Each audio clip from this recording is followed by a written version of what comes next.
What's going on, everyone? Welcome to my new series called Underrated Indie Comics. Don't miss these hidden treasures.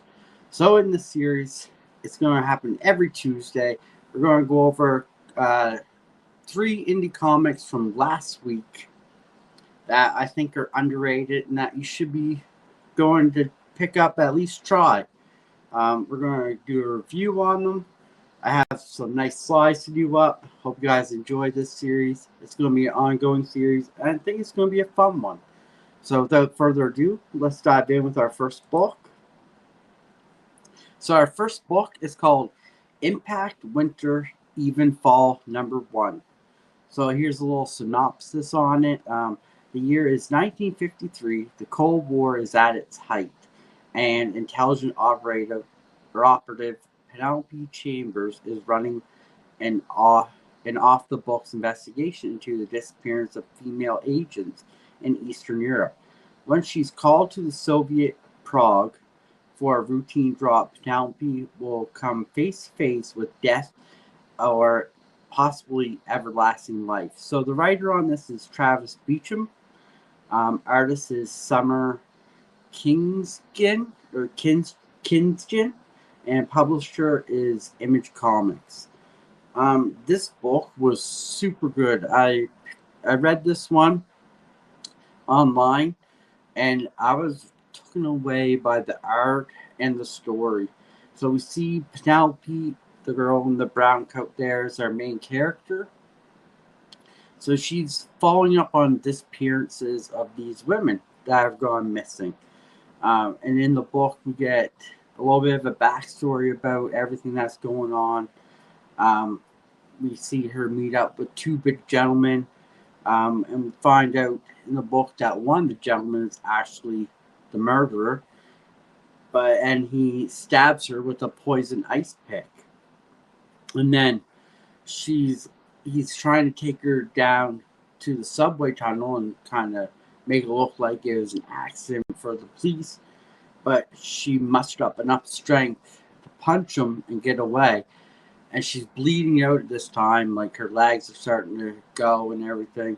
So we see her trying to make it to this safe house that the guy here with the hat gave her a card and told her, like, this is a safe house. Because he felt fishy about the whole situation.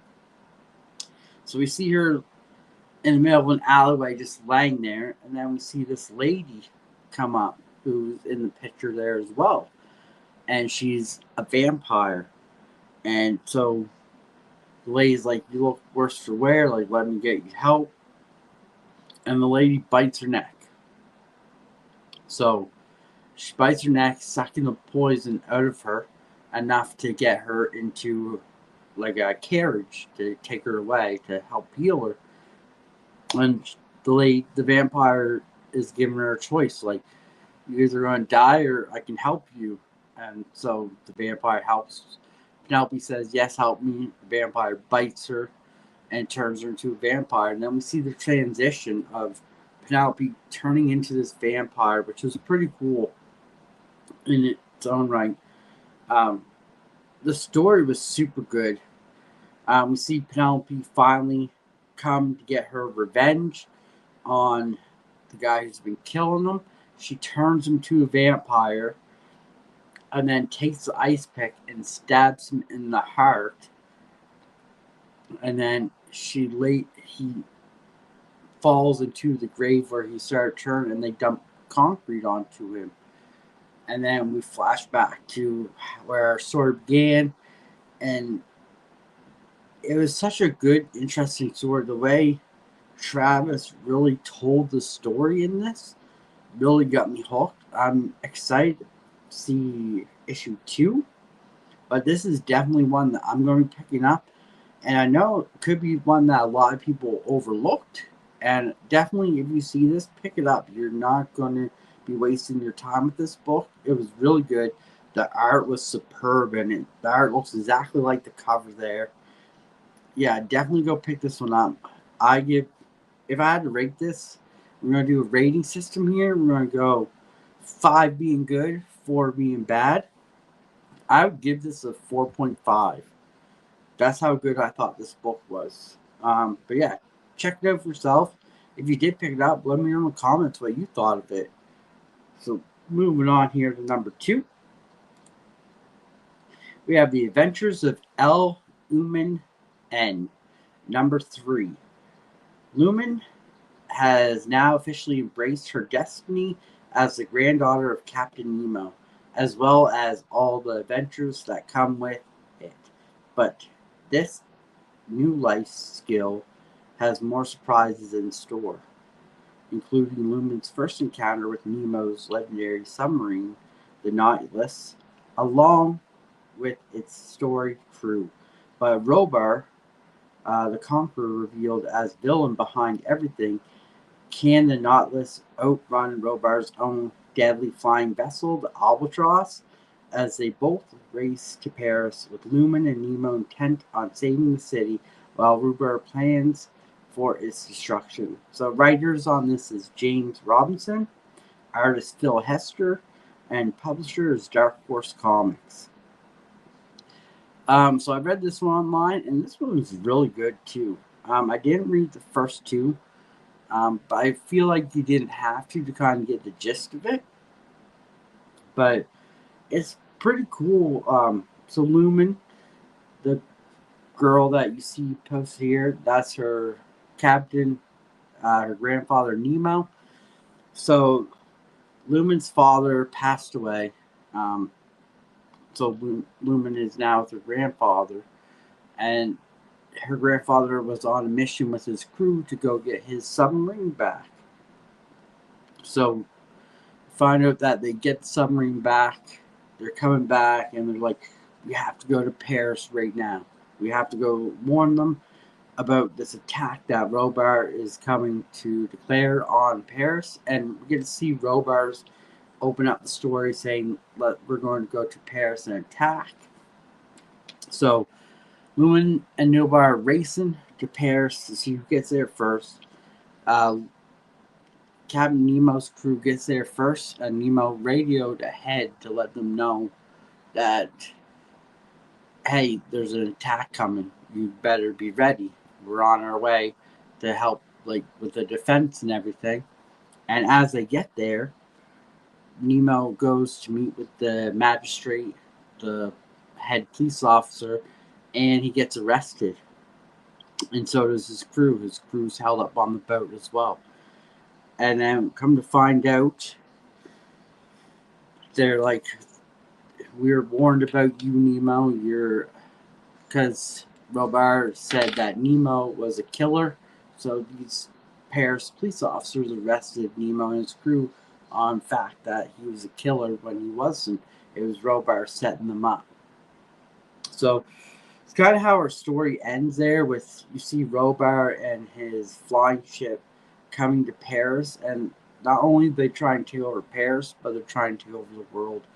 And Nemo's trying to protect that, but now they're in jail. So that's where our story ends. It was pretty good. I say it's very underrated. The art was really good. Storytelling was really good. Um, Out of a 5 rating, probably 3.5. It was really good. Definitely one I might pick up again. I'm not sure, but it was really good read. Maybe if I read the first 2, it might make more sense. But I mean, even picking this up at 3, I felt like it was good. You still get the gist of what was going on. But yeah, so that's number 2 on our list. And our last one on our list here is The Liquidator, number 1. When Aubrey Street arrives in 1891 looking for a feminist masterpiece that won't be published for almost 100 years, she worries that 1981 might be rejecting her. Aubrey is a liquidator. Her job is to fix glitches in the time. She just wishes she could fix the glitches in her life. In another part of Gilded New York, John Hawksmoor plans to kill a servant girl whose life has been turned upside down by the book she found in her employer's library. Somehow all of their lives are connected, they just don't know it yet. Writer Peter Milligan, artist Peter Koslowski, a publisher Mad Cave Studios. So this one was a weird book. If you like time travel and like futuristic stuff, this one would probably be a good one for you. Um, so Aubrey is the main character here. She goes back in time. They have these rings, almost like guns for them. Um, they can blast stuff and it fixes the time loop or the time continuum, whichever. But we see Aubrey's kind of like stuck in the time. She can't get out of it. She's feeling these feelings of her going back to 1891, finding the feminist book, and she can't. When she comes back to her reality, she can't quite cope with everything. So they put her in this void, which is just like a white void, nothing there. And you see two other people trying to talk to her, like, I don't think she was ready. I think we pulled her out too soon out of the void to bring her back in. And it was pretty cool. It's pretty weird. It's like a magic time travel type book. The art was really good. Storytelling was pretty good. I found it a little bit jumpy here and there, but it's got its point across. Um, yeah, a really good book for a first issue. It got me hooked. It might be a slow read for some, really. I know I was like back and forth. Like I'd read it, take time back. It didn't really hook me, but I still finished it. But yeah, this one I say is another underrated book. Only the first issue. Issue two could be a little bit better. Like you really gotta give a comic 3 issues to kind of see where it's going to go, if it's going to be for you. But yeah, definitely a great book. Pick it up. Out of the 5-star rating, I'd probably give it a 3. It was good. The art was really good. Peter Mulligan did really good storytelling, just a little bit here and there at some points of it. But a really good book, so definitely pick it up.